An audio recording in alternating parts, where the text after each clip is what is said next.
सावकीन, गांजा के सावकीन।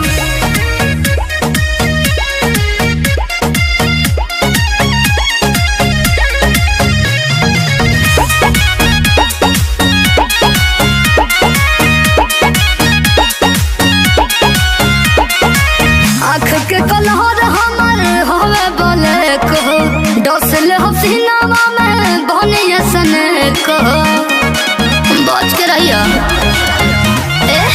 आँख के कलहर हमर होवे बोले कहो, डोसल हसीनावा में बनिया सने कहो, नजर गड़ोइले बाड़ो जैसे दूरबीन कहो। रूपवा से ज्यादा आँख लागे लो हसीन, लागे लो बॉबी गांजा के सावकीन।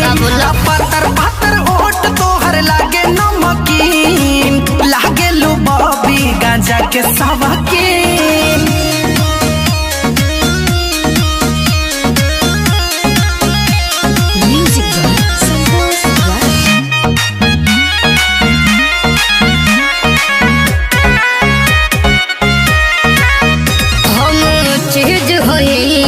जुबा हो सभे चाहे बनावल महबूबा हो, एने मत तको।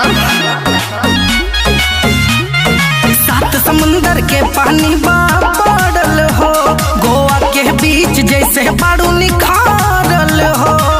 कहो तनी सच बात कह रहो यकीन, रूपवा से ज्यादा आँख लागे लो हसीन, लागे लो बॉबी गांजा के सावकीन। पातर पातर ओट तोहर लागे नमकीन, लागे लो बॉबी गांजा के सावकीन।